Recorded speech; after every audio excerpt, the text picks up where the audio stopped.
मित्रांनो, स्वागत आहे आपलं बाळासाहेब दुधाळे आपल्या यूट्यूब चॅनलवरती। तर मित्रांनो, आपण आपल्या चॅनलवरती असेच नवनवीन व्हिडिओ पाहत असतो, जसे की कुक्कुटपालन असेल, शेळी पालन असेल, गाय पालन असेल।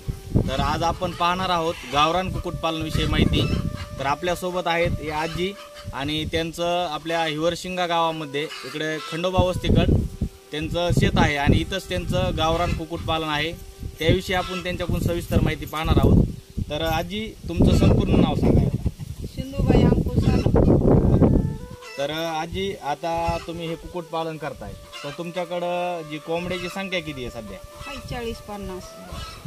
तर तुम्ही हे जे कुक्कुटपालन केलंय, तर तुमचं किती वर्ष झालं हे कुक्कुटपालनचा व्यवसाय चालू? ते आमच्या सासूपासून हे चालू आहे, पण 2 वर्ष नाही, पण हे आम्ही 2 वर्षात केलं। पण आमच्या पहिल्यापासून आम्ही अशा या गावरान कोंबड्या पाळल्या। याला का तर गावरान अंडे विक्री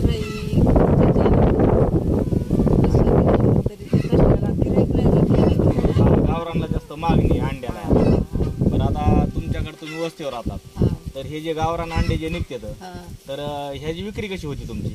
कुणी येऊन नेत, कुणी सांगत आम्हाला आणा म्हणून गावात, कुणी इथं येऊन नेते घेऊन नाही हिंडत। तुमच्याकडं राज्य आम्हाला सांगा, आता तुमच्याकडे हे ज्या गावरान जातीच्या कोंबड्या, आता ह्याचं जे चिकन असतं ते खायला एकदम असं म्हणजे टेस्टी असतं, तर त्यामुळे ह्याला जास्त मागणी आहे। तर तुमच्याकडं ही जी गावरान कोंबडी आहे, तुम्ही कितीला विक्री करता?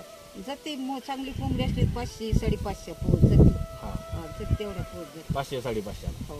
आणि तुम्ही जास्त करून कोंबड्या विकता का अंडे विक्रीसाठी?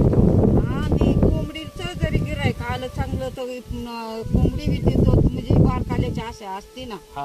मग आम्ही कोंबड्या बी कमी करतो का, तर त्या मग मुलं म्हाताऱ्या होत्या, ते होत्या कमी करायच्या, मग पठाड्या येतात आम्हा परत। म्हणजे हे चक्र चालूच आहे तुमचं? हा। त्या जुन्या झाल्या त्या इकीत चालायचं, ह्या माग मग मोठाले होत चलत येतं। आणि आपल्याकडे कोंबडे पण आहेत, तर कोंबडा कितीला विकतात तुम्ही? कोंबडा 600 पोत, 550 पोत, जसं गिरायक असेल तसं। लय जवळ आलं तर 500ला बी असं। म्हणजे तुम्ही जास्त पैशाला महत्व देत नाही, तर माणसाला महत्व, आणि आपल्याला बी त्यामध्ये 2 पैसे राहतील, त्या हिशोबाने आपलं देऊन टाकायचं। आणि आता तुम्ही इथं सगळ्या साईडनी जाळी मारलेली दिसते, शेड बनवलंय, तर तुम्ही एकदम साध्या पद्धतीमध्ये जसं गावरान कोंबड्याला लागतं तसं गावरान पद्धतीने शेड बनवलं। तर हे शेडचा एक अंदाजे, आता तुम्हाला नाही, एक अंदाजे खर्च किती आला आहे शेडला आपला? आता ते कमवून चांगलं 10-15 हजार आले असते ना। आता त्याला जाळी, पत्रे, अंगण, म्हणजे पहिलं काही जुनं साहित्य हे मिळून आपलं आता सध्या नवीन तुम्ही जे खर्च केला ते 10-12 हजार, पहिलं 5-50, म्हणजे 60-70 हजार रुपयामध्ये तुम्ही हे शेड बनवलंय। आणि तुमचं इथं पत्रे त्याच्यावर नवे थोडे म्हणजे आपलं काढून इकडे टाक, शेतकऱ्याचं ऍडजस्टमेंट असतं त्यानुसार। आणि तुमच्याकडे म्हशी पण आहेत, तर तुम्ही इथं राहतायत आणि जवळच तुमचं कुक्कुटपालन आहे। तर आजी, आपले जे शेतकरी वर्ग पाहतायत, समजा आता आपल्याला बघतात व्हिडिओच्या माध्यमातून, त्यांच्यासाठी तुम्ही काय सांगाल की गावरान कुक्कुटपालन हे परवडतं का बरं? परवडतं ना, कम नाही परवडत। आता आपण राखण केल्यावर, खायला टाकल्यावर, त्याला पाणी चारा टायमाला केल्यावर परवडत आहे ना, मग ऊस पाळीतो।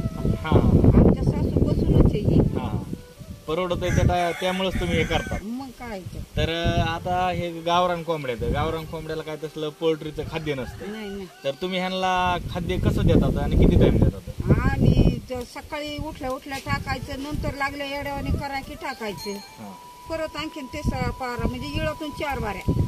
आता एक घरचं काही गदाळ गुदाळ निघलेलं, काही चांगलं बी टाकावं लागतं, बाजरी, ज्वारी, तर सगळं गावरानच खाद्य, सगळं गावरान। आणि आता तुमच्याकडे कोंबड्यामध्ये मला छोटी छोटी पिल्ले पण दिसतात, आता तुम्ही काय बाहेरून विकत आणत नाही वाटतं? नाही। तर हे कोंबड्याचे जे पिल्ले तर तुम्ही घरीच तयार करता?